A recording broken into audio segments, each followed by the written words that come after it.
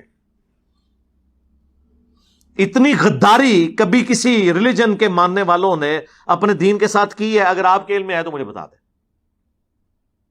یہی لوگ غداری کرتے ہیں. فلانا ڈگری لے کے آئے گا, اور ڈگریوں کی کیا اوقات ہے؟ تم ایک دوسرے کی ڈگریوں کو نہیں مانتے ہو, ایک دوسرے کا ایمان نہیں مانتے ہو, اسلام نہیں مانتے ہو.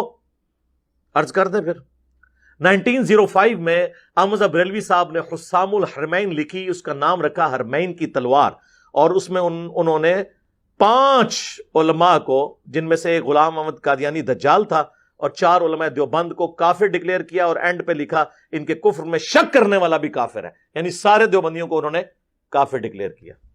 اس کے جواب میں 1906 میں المحند علی المفند لکھتے ہیں, وہ بھی اپنا روح راضی کر دینے, ہند کی تلوار ایک سٹھیائے ہوئے پاگل بابے احمد بریلوی پر. یہ کتاب کا نام ہے, اشعری تھانوی کے سائن ہے اس کتاب پہ.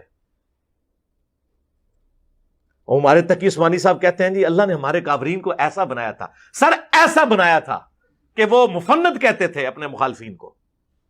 اللہ نے ہمارے کافرین کو ایسا بنایا تھا. ہمارے حضرت حکیم الامت مولانا تھانوی رحمۃ اللہ علیہ کے سامنے ایک شخص نے کہا کہ جی احمد رضا بریلوی نے تو یہ بات لکھی ہے, اس طرح کہہ دیا. آپ جانتے ہیں کہ مولانا احمد رضا خان بریلوی جو ہیں انہوں نے ہمارے اکابر کے خلاف کفر کے فتوے دیے, تو حضرت نے ڈانٹا ہوں کہ تم ایسے نام کیوں لے رہے ہو بغیر کسی تعظیمی لقب. مولوی کہتے, مولانا کہتے, مولانا احمد رضا خان بریلوی کہتے, تم نے صرف احمد رضا خان بریلوی کیوں کہا؟ یعنی گویا اس کو بھی ان کی توہین سمجھا اور ٹوکا کہ ٹھیک ہے تمہارے خلاف دوسرے مسلک کے آدمی ہیں, ہمارے اوپر فتوے بھی لگائے, لیکن ہم اپنی زبان کو گندا نہیں کریں گے, ہم اپنی زبان سے ان کی توہین نہیں کریں گے. تو اللہ تبارک و تعالیٰ نے ہمارے اکابر کو ایسا بنایا کہ اپنی زبان کو ہمیشہ دائرے میں رکھیں.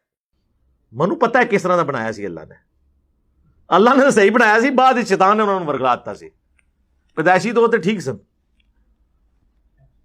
اور اشرف تھانوی صاحب کے سائن ہیں اور تقی عثمانی صاحب کے ابا جی کے بھی سائن ہیں, ان کے بھی سائن ہیں. بعد میں بھی اس میں نا وہ تقریر ہر دفعہ ایڈ ہوتی رہتی ہے, وہ جو مولوی آتا ہے نا وہ بھی اپنا وچ ڈالتا جاتا ہے کہ ہم اس کو مانتے ہیں المحند المفند کو. وہ بہت کم مفتی ہیں جو کہتے ہیں کہ ہم ڈگری کر کے فارغ بھی ہو گئے تھے, ہمیں نہیں پتا تھا اس میں کیا لکھا ہوا ہے. میں نے تو اپنی زندگی میں اب تک, حالانکہ میں تو درس نظامی میں نے پڑھا ہے, میں نے المحند المفند کا ہمیں تو پتہ بھی نہیں تھا اس میں کیا لکھا ہوا ہے. یہ قصے پرانے ہو چکے تھے, یہ بحثیں ختم ہو چکی تھی, نئے سرے سے ایک پرانے قصے اٹھا کے امت میں آگ لگا. تو ظاہر ہے آپ کو ڈگری تو میں نے کروانی تھی نا آ کے, کہ آپ کو نہیں پتا تھا اس میں کیا لکھا ہوا ہے. وہ بہت کم لوگ ہیں, باقی ان کو پتا ہے. تو اس میں انہوں نے لکھا کہ احمد بریلوی اور ان کی جماعت ایک شیطانی لشکر ہے جو ہم پر حملہ آور ہوا ہے جس طرح شیاطین حملہ آور ہوتے تھے انبیاء پر. علماء دیوبند رضی اللہ عنہم کہا, ان پر یہ بریلوی ہوئے ہیں حملہ آور. اس میں انہوں نے محمد بن الوہاب صاحب کو خوارج کی ایک جماعت کہا, اہل حدیث کو خوارج کی ایک جماعت, یعنی دین سے خارج. اور فتاوی شامی کوٹ کیا, رد المختار در مختار پر حاشیہ, ان کا جی ہمارے بزرگوں نے پہلے ہی فرما دیا ہے. اور وہ بزرگ وہ ہے جو سانجھ ہے بریلوی اور دیوبندیوں کا, کیونکہ یہ سیم حوالہ جال حق میں مفتی احمد یار خان صاحب نعیمی صاحب نے بھی لکھا کہ یہ شیطان کا سینگ ہے محمد بن الوہاب اور اس کی جماعت. یعنی بریلوی دیوبندیوں کا اس پہ ان کا, یعنی ان دونوں کا اجماع امت ہے, ان کی امتوں کا اجماع, یعنی امت محمدیہ کا نہیں, ان دونوں کا, کہ یہ خوارج کی ایک جماعت ہے. ایک دوسرے کے بارے میں یہ کہتے ہیں, اور ایک دوسرے کو مسلمان ہی نہیں سمجھتے. کہتے نہیں ہم سمجھتے ہیں. میں نے ان کو چیلنج دیا ہے کہ آپ اس طرح سٹیٹمنٹ لکھ کے دو کہ ہمارے سوا جتنے فرقے ہیں نا, ہم اگرچہ انہیں گمراہ مانتے ہیں لیکن انہی عقیدوں پہ اگر یہ مر گئے تو قیامت والے دن اپنا عذاب بھگت کے جنت میں چلے جائیں گے. کوئی بریلوی یہ لکھ کے نہیں دے گا. ہاں وہ یہ لکھے گا اگر کوئی وہابی گستاخ رسول نہ ہوا تو, اہل حدیث لکھ کے دے گا اگر کسی نے شرک نہ کیا ہوا تو. دیوبندیوں کو بھی مسلمان سمجھتے ہیں, بریلویوں کو بھی سمجھتے ہیں. جا دفع ہو جا, آج کے بعد اب دین کی بات نہ کر. جا, تیرے اس چیلنج کا بھی جواب دیتا ہوں. کوئی بریلوی ہو, کوئی دیوبندی ہو, کوئی اہل حدیث ہو, اگر انہوں نے اللہ کی ذات کے ساتھ شرک نہ کیا ہوگا, اپنے گناہوں کو بھگت کے جنت میں چلا جائے گا. یہ کیا مطلب ہے؟ تو دا مطلب ہے کہ اے وچ شرک کر رہے نے, انہوں نے تو دا مطلب ہے کہ یہ گستاخ رسول نے. یہ ان لوگوں کا حال ہے, یہ ان کی ڈگریوں کا حال ہے. پھر کوئی بات کرے گا, اور جی قرآن میں آیا جی گدھے پہ کتابیں لاد دو, تو کوئی وہ پڑھ تو صحیح گدھے, تیرے بارے میں لکھا ہوا ہے جی. سورہ الجمعہ میں اللہ نے یہود کی مثال دی ہے کہ ان کی مثال ان گدھوں کی مانند ہے کہ جس گدھے پر کتابیں لاد دی جائیں تو جس طرح گدھا کتاب کو اپنی پیٹھ سے اتار کر پڑھ کر اس پر عمل نہیں کر سکتا, یعنی علماء یہود کہ ان کی کتابوں میں لکھا ہوا تھا کہ پیغمبر آخر الزمان صلی اللہ علیہ وآلہ وسلم نے آنا ہے, اس کے باوجود انہوں نے اپنی اس کتاب سے استفادہ کر کے اس پیغمبر کو نہیں مانا, لہٰذا یہ ان گدھوں کی مانند ہیں. جس طرح گدھے کے اوپر کتاب لاد دینا تو اس سے فائدہ نہیں لے سکتا. تو سر یہ تو مولویوں کے بارے میں ہے, یہ ان گدھوں کی مانند ہیں. یہ ان کے شوکیسوں میں کتابیں پڑھی ہوئی ہیں, جو کتاب پڑھتا ہے اسے کہتے ہیں کتاب تو پڑھنی نہیں ہے. تو یہ کس کی مثال ہے؟ ان کی ہے. ہم تو کہہ رہے ہیں بار بار کہ نہ میں وابی نہ میں بابی, میں ہوں مسلم علمی کتابی. مرنے سے پہلے اے مسلمان کر لے اس پہ غور, کتابوں کا خدا اور ہے, بابوں کا خدا اور. تو یہ کتابیں میں نے تو نہیں لکھی ہے, یہ بخاری میں نے لکھی ہے, مسلم میں نے لکھی ہے. قرآن کو آپ نہیں مانتے کیا؟ ہو جی قرآن میں لکھا ہوا ہے کہ قرآن پڑھ کے لوگ گمراہ ہو جائیں گے. استغفر اللہ. جس کا یہ عقیدہ ہے نا کہ قرآن کتاب گمراہی ہے وہ پکا کافر ہے. یعنی آپ ایک کافر کو کہیں گے یہ وہ کتاب ہے, اس کو پڑھ کے 50-50 چانس ہے, یا تو گمراہ ہو جائے گا یا ہدایت پہ آ جائے گا. وہ کہے گا بھائی سائڈ تے رکھ, قرآن تو نہیں کہہ رہا. قرآن کہہ رہا ہے ہدی للناس وبینات من الہدی والفرقان. یہ پوری انسانیت کے لیے ہدایت ہے, صرف مسلمانوں کے لیے نہیں. اس میں ہدایت کے روشن دلائل ہیں اور یہ حق اور باطل میں تمیز کرنے والی کتاب ہے. اور سیم الفاظ نبی الاسلام کے لیے آئے ہیں صحیح بخاری میں, محمد فرق بین الناس, محمد لوگوں میں حق اور باطل میں فرق ہے. امام حنیفہ فرق نہیں ہے میرے بھائی، شیخ عبد القادر جیلانی فرق نہیں ہے میرے بھائی، فرق وہ ہے جس کی قبر مدینے میں صلی اللہ علیہ وآلہ وسلم. جی قرآن میں آیا جی سورۃ البقرہ میں یضل بہ کثیرا ویہدی بہ کثیرا. او بھائی پوری آیت پڑھ، تیرے بارے چ ہے. وہ سٹارٹ اس بات سے ہو رہا ہے، اللہ تعالیٰ فرماتا ہے اللہ تعالیٰ اس بات سے حیا محسوس نہیں کرتا کہ وہ مچھر کی مثال بیان کرے یا کسی حقیر چیز کی. یعنی اللہ کو یہ نہیں ہے کہ میں اپنے کسی کوئی اتنی زیادہ بڑی علمی بات کر کے روب ڈالوں. میں آسان پیرائے میں بات کرتا ہوں کیونکہ یہ کتاب میں نے ہدایت کے لیے کتاب بنائی ہے، ایک پڑھے لکھے کے لیے بھی، ایک ان پڑھ کے لیے بھی، ایک ڈاکٹر انجینئر کے لیے بھی، ایک ریڈی بان اور موچی کے لیے بھی. تو اللہ تعالیٰ فرماتا ہے کہ ہم تو کوئی اس میں شرم محسوس نہیں کرتے کہ ہم مچھر کی مثال بیان کریں. وہ کہتے تھے نا جی سورۃ العنکبوت میں مکڑی کی مثال آئی، سورہ الحج میں مکھی کی مثال آئی، اللہ اتنا بڑا ہے، چھوٹی چھوٹی مثالیں کیوں دیتا ہے؟ جس سے ہم پہ بھی کہتے ہیں نا یہ پنجابی دے لفظ وچ کیوں بول رہا ہے؟ ہاں بھائی میرا مقصد بات سمجھانا ہے، چاہے میں پھکی بول کے سمجھاؤں، اینٹی وینم بول کے سمجھاؤں، الزامی جواب بول کے سمجھاؤں، یہ میرا رائٹ ہے. ولگر لفظ کوئی نہیں ہوگا، یہ ذہن میں رکھیں. پھکی تو سارے کھاتے ہو نا، علمی آزمی والی پھکی جڑی جہلم شریف تو ملتی ہے، تو پیٹ والی جڑی ہے گولڈا شریف تو ملتی ہے. گولڈا شریف کی پھکی مشہور ہے پیٹ والی. تو اس میں اللہ تعالیٰ ہمارا ہے کہ اللہ اس بات سے حیا محسوس نہیں کرتا کہ وہ اس طرح کی مثالیں بیان کرے. اور پھر اللہ تبارک و تعالیٰ نے اس کے ساتھ یہ ایڈ کیا کہ اللہ تعالیٰ جسے چاہتا ہے اس کے ذریعے ہدایت دیتا ہے اور جسے چاہتا ہے گمراہ کر دیتا ہے. کسے؟ وَمَا يُضِلُّ بِهِ إِلَّا الْفَاسِقِينَ. اس سے گمراہ نہیں ہوتے مگر فاسق لوگ. وہ کیسے گمراہ ہوتے ہیں؟ قرآن حکیم میں کئی جگہ آیا ہے، سورۃ الانفال میں، سورۃ الاحزاب میں، کہ جب بھی قرآن نازل ہوتا ہے نا تو صحابہ کہتے ہیں ہمارا تو ایمان ہی بڑھتا ہے اور کافروں کی سرکشی میں اضافہ ہوتا ہے. سورہ بنی اسرائیل میں آیا کہ جب جب ہم نے آیات نازل کی ان کی سرکشی میں اضافہ ہوا. کیوں؟ قرآن کا قصور ہے؟ نہیں، نہ مان کے. جب بندے نے نہ ماننا ہونا تو اچھی بات بھی بری لگ رہی ہوتی ہے. آپ کا پولیٹیکل لیڈر مخالف پارٹی کا ہونا، اس کی اچھی بات بھی آپ کو بری لگے گی. دل مان رہا ہوگا کہ اچھی ہے لیکن آپ کہیں گے نہیں میں نے نہیں ماننی. دنیا میں کہا جاتا ہے نا مثال کے طور پر کہ بارش اگر اچھے جگہ پر پڑے تو وہاں سے پھول اور سبزہ اگتا ہے، اور اگر گندگی کے ڈھیر پہ پڑے تو مزید گندگی پھیلتی ہے. بارش کا قصور نہیں، اس گندگی کا قصور ہوتا ہے. سمجھ آئی؟ وَمَا يُضِلُّ بِهِ إِلَّا الْفَاسِقِينَ. تو یہ آندہ کوئی بات کرے، یقین کرے اگر ہم حکومت میں ہوں نا تو ہم قاضی کو بٹھا کے ایسے لوگوں کی زبانیں کھچوا دیں جو یہ کہیں گے قرآن گمراہ کرنے والی کتاب ہے. نعوذ باللہ. شرم کریں، کتنا بڑا کفر بک رہے ہیں آپ. ہدایت کی کتاب کے بارے میں یہ کہہ رہے ہیں اور اس بات کو آؤٹ آف کانٹیکسٹ پیش کر رہے ہیں. اللہ نے کہا جو کتاب کو نہیں مانتا نا اس کی گمراہی میں اضافہ ہوتا ہے، اور جو مان لیتا ہے اس کے ایمان میں اضافہ ہوتا ہے. تو جن کی گمراہی میں اضافہ ہونا ہے وہ پھر کیا اعتراض کرتا ہے؟ جی قرآن میں مکھی کی مثال کیوں آئی؟ تو جو مان رہا ہوتا ہے وہ یہ ٹانٹ کرتا ہے اللہ کو. تو اللہ فرماتا ہے یہ جو میں مکھی اور مچھر کی مثالیں آئی ہیں نا یہ اسی لیے ہیں کہ چونکہ تم نے ماننا نہیں ہے، نہ مانو، گمراہ ہو، کفر کی موت مر جاؤ. یہ الزامی جواب کے طور پر ہے. لیکن یہ لوگ پھر اس طرح آؤٹ آف کانٹیکسٹ چیزیں پیش کرتے ہیں. تو سر تھوڑے تے پھر اللہ نے شے ایسی چھڈی ہے کہ سارے جنوں انس بھی کٹھے ہو جاؤ نا، قرآن و سنت کے دلائل کا مقابلہ آپ نہیں کر سکتے اللہ کے فضل سے.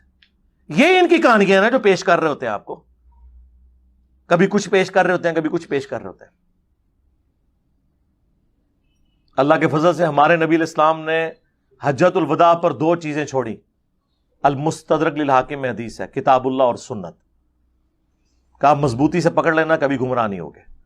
غدیر خم پہ صحیح مسلم میں آتا ہے 2 چیزیں چھوڑی، کتاب اللہ اور میرے اہل بیت. کتاب اللہ کو پکڑ لینا، کبھی گمراہ نہیں ہوگے.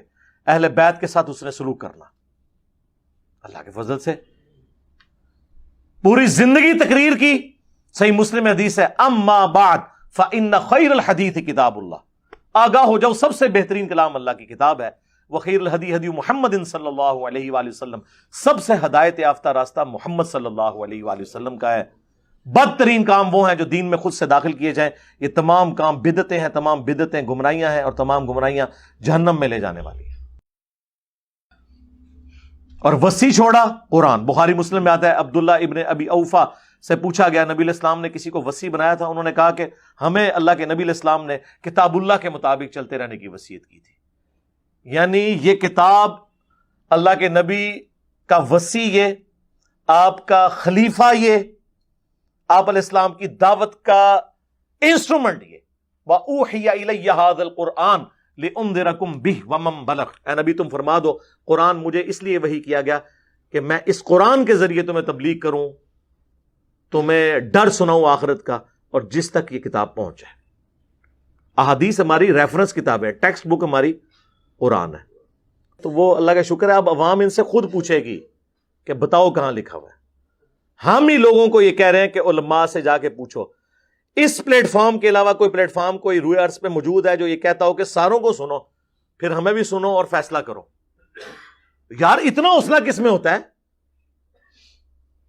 ان میں سے کوئی کہتا ہے سارے یہ مل کے کہہ رہے ہوتے ہیں انجینئر کو نہ سنو. کیوں کہہ رہے ہوتے ہیں بھائی؟ اتنا ڈر آپ کو کیا لگ گیا؟ ہم نے کبھی کہا کسی کو نہ سنو؟ مجھے یہ یقین ہوتا ہے کہ جب آپ کسی اور کو سنیں گے تو آپ کو یقین ہو جائے گا کہ ہم جو ان کے بارے میں کلیم کرتے ہیں نا کہ پورے جی ظاہر ہے پورے نے جو اسکول نہیں سن پڑھ دے، ماں پیو نے کہا ہے پڑھنے جو کہتے نہیں انہوں نے مدرسے پاؤ، پھر اس قسم دی ان پٹ جس طرح کی آؤٹ پٹ بھی اسی قسم کی نکلے گی نا. لوگ کہتے ہیں جی وہ مدارس کی آؤٹ پٹ مولانا مودودی اور ڈاکٹر ذاکر نائک اور ڈاکٹر اسرار اور احمد دیداد، یہ لوگ کیوں نہیں ہوتے؟ وہ سارے ادھر جو آگے ہوئے ہیں